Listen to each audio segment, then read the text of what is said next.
Hello guys, welcome back to my channel. അപ്പോൾ ഞങ്ങൾ കുറേ ദിവസമായിട്ട് വീഡിയോ ഒന്നും ചെയ്തിട്ടുണ്ടായിരുന്നില്ല. അപ്പോൾ ഇന്ന് ഒരു ഇഡ്ഡലിപ്പൊടി വ്ളോഗ്, എൻ്റെ അമ്മാമ്മയാണ് കേട്ടോ ഇഡ്ഡലിപ്പൊടി ഉണ്ടാക്കുന്നത്. അപ്പോൾ നമുക്ക് ആ ഇഡ്ഡലിപ്പൊടി ഉണ്ടാക്കണതൊക്കെ നമുക്കൊന്ന് കണ്ടോ. അപ്പോൾ എന്തൊക്കെ സാധനങ്ങൾ വേണമെന്ന് നമുക്ക് നോക്കാം.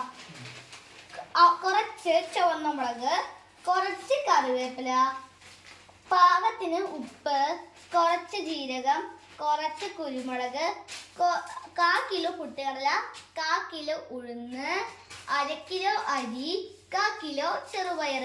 ഇത് നമുക്ക് എങ്ങനെയാണ് ഉണ്ടാക്കണേ നോക്കാം. ഉണ്ടാക്കണ വേണം. ആദ്യം കുറച്ച് അരി വറുത്തെടുക്കണം. ഗൈസ് ഇപ്പോൾ വറുത്തോണ്ടിരിക്കാണ്. ഇനി ഒരു നല്ല ബ്രൗൺ കളർ വരണ വരെ നമ്മളത് ഇങ്ങനെ ചെയ്തുകൊണ്ടേ ഇരിക്കണം. ഇപ്പൊ നല്ല ബ്രൗൺ കളറായി. ഇപ്പൊ ഈ നിറം വന്നു കേട്ടോ. നമ്മൾ ഇതൊരു കടലാസിലോട്ട് മാറ്റിയിട്ടുണ്ട് കേട്ടോ. വറ്റൽമുളക് കടക്കാം കേട്ടോ.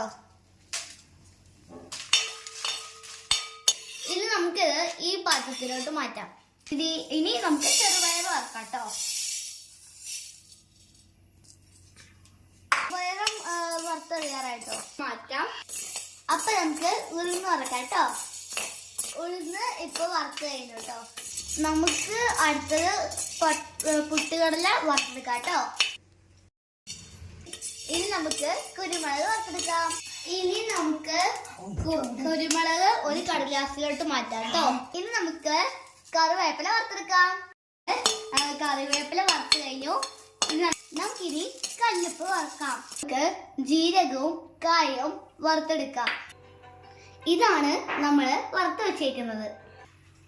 ഇത് ചൂടായിട്ട് നമുക്ക് മിക്സിയിലിട്ട്, സോറി ഗൈസ്, ചൂടാറിയിട്ട് നമുക്ക് മിക്സിയിൽ പൊടിക്കാം. അങ്ങനെ നമ്മുടെ ഇഡ്ഡലിപ്പൊടി റെഡി ആയി ഗൈസ്. നിങ്ങളും വീട്ടിൽ ചെയ്ത് നോക്കൂ, എന്നിട്ട് അഭിപ്രായം പറയണേ.